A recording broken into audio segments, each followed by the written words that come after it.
নমস্কার বন্ধুরা, মিষ্টি পৌলমী ব্লগে তোমাদের সকলকে স্বাগত জানিয়ে আমি আবারও একটি নতুন ব্লগ নিয়ে তোমাদের সামনে চলে এসেছি। আশা করছি তোমরা সকলে খুব ভালো আছো, আমিও খুব ভালো আছি। তো আজকে হচ্ছে সোমবার, এখন বাজে সকাল 7:30 মতো। তো এখন থেকে আমি তোমাদের সাথে নিয়ে ভিডিওটি শুরু করলাম। ভিডিওটি শেষ পর্যন্ত দেখার অনুরোধ রইল তোমাদের কাছে।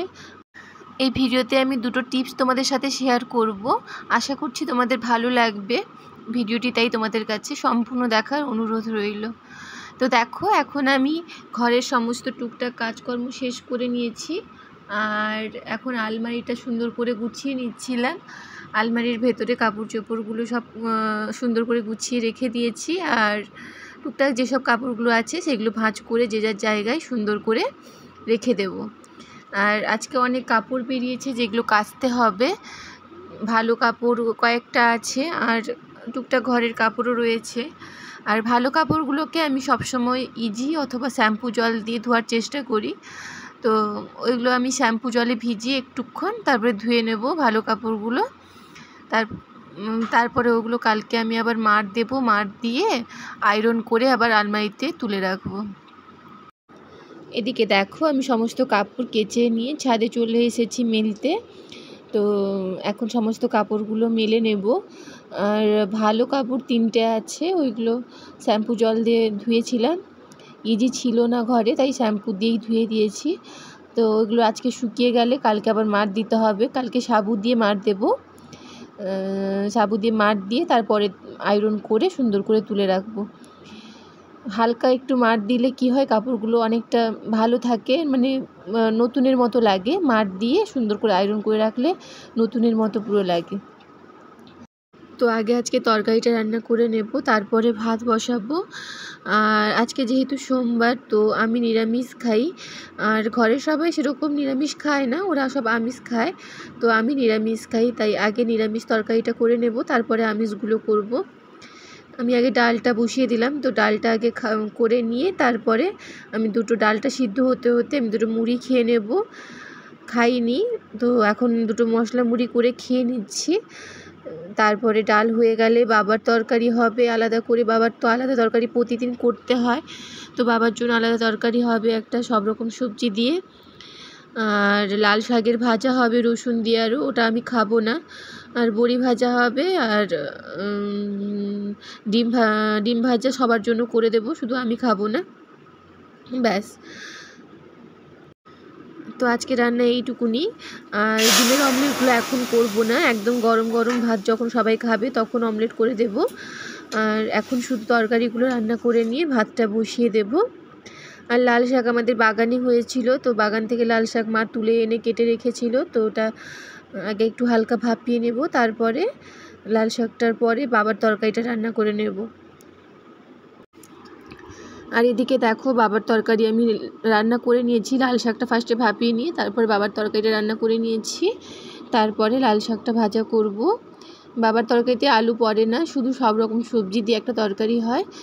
আর এদিকে আমি রসুনটা থেতো করে নিচ্ছি লাল শাকের ভাজা, একটু রসুন একটু পেঁয়াজ দিয়ে আর লঙ্কা দিয়ে লাল শাকটা ভাজবো। মা বলছিল লাল শাকটা যেন নিরামিষ ভাজা করি, তো আমি বললাম যে না না, নিরামিষ ভালো লাগবে না, তাই জন্য আমি পেঁয়াজ রসুন দিয়ে ভাজছি। তো পেঁয়াজ রসুন দিয়ে ভাজলে একটু শাকটা ভালো লাগে খেতে। আমি না খেলে কি হয়েছে, বাড়ির সকলে খাবে। আর ঘরের বাগানে হয়েছে, তো আমি যখন খুশি খেতে পারি। তো আজকে তো আমি খাবো না, নিরামিষ, তাই এমনি অন্য দিন আমি খাই। তো এই দেখো, আজকে একটা গ্যাসের বার্নার আমি তোমাদেরকে পরিষ্কার করে দেখাবো। তো এই গ্যাসের বার্নারটা আমাদের যেটা ইউজ করা হয় সেই বার্নারটা না, এটা খুব বহুদিনের পুরনো বার্নার, মানে মিনিমাম 10 বছরের পুরনো এই বার্নারটা। তো এটা যথেষ্ট পরিমাণে নোংরা হয়ে আছে। এটাকে আমি তোমাদেরকে আজকে মানে ঘষা মাজা ছাড়াই পরিষ্কার করে দেখাবো। দেখো, আমি মানে এই টিপসটা আমি সবসময় ফলো করি। তো আমার ঘরের চুলাগুলোও আমি এরকম 1 মাস অন্তর হয়তো এরকম করে পরিষ্কার করে রাখি। তাই আমি তোমাদের সঙ্গে শেয়ার করব যে কেমন করে পরিষ্কার করি ঘষা মাজা ছাড়া। দেখো, এই টিপসটা কিন্তু খুবই উপকারী। ফার্স্টে ইনো নিয়ে নেবে, আর ইনো দিয়ে দেবে। তারপরে দেখবে একটু গরম জল দিয়ে দেবে 2 চামচ মতো, আর লেবুর রস দেবে। লেবুর রস দিয়ে ভালো করে ওটা ভিজিয়ে আধ ঘন্টা মতন রেখে দেবে, আধ ঘন্টা বা 1 ঘন্টা মতন রেখে দেবে। আর যদি খুব বেশি পুরনো দিনের হয়, অনেক দিনের পুরনো হয়, তাহলে অন্তত 2টোখানি দেবে ইনো, দিলে দেখবে পরিষ্কার অনায়াসে হয়ে যাবে। এটা আসলে বহুদিনের পুরনো বার্নার, তাই এটা পুরো সম্পূর্ণভাবে চকচক করেনি, কিন্তু তাও পুরো মানে অনেকটাই পরিষ্কার হয়ে গেছে। কিন্তু তোমাদের যদি খুব পুরনো না হয় তাহলে কিন্তু দেখবে একদম সুন্দরভাবে চকচক মানে পরিষ্কার হয়ে যাবে। আমি কিন্তু আরও একটি উপায়ে পরিষ্কার করে থাকি, ভিনিগার দিয়ে আমি পরিষ্কার করি। তো ওই টিপসটা আমি পরের ব্লগে আমি তোমাদেরকে দেখাবো যে কত দ্রুতভাবে ওই ভিনিগার দিয়েও পরিষ্কার হয়ে যায়। তো তোমাদের যেটা মনে হবে তো সেইটা দিয়ে তোমরা পরিষ্কার করতে পারবে। আর এদিকে দেখো আমি খবরের কাগজকে একটু জল দিয়ে ভালো করে পুরোটা সম্পূর্ণভাবে ভিজিয়ে নিলাম। তো এটাকে আমি এখন ফ্রিজের মধ্যে রেখে দেবো, আর 7 থেকে 8 ঘন্টা পরে ফ্রিজ থেকে আবার বের করে নেব। ওই ফ্রিজে একটা হালকা গন্ধ থাকে, ওটা আর একদমই থাকবে না। তোমরা এই টিপসটাও ফলো করতে পারো, দেখো এটা অনেক উপকারী একটি টিপস। বাগানে সজনে ডাঁটা হয়েছিল, ওইগুলো মা আর মামামের বাবা গিয়ে নিয়ে এসছে, তো ওগুলো গুছিয়ে রাখছে। আর আমি এখন গানের ক্লাসে বেরিয়েছি মামামের। তো আজকের ব্লগটা কন্টিনিউ করলাম না। ভিডিওটি যদি ভালো লেগে থাকে প্লিজ সবাই সাবস্ক্রাইব করে আমার পাশে থেকো, আর লাইক কমেন্ট অবশ্যই করো। আজকের মতো টাটা।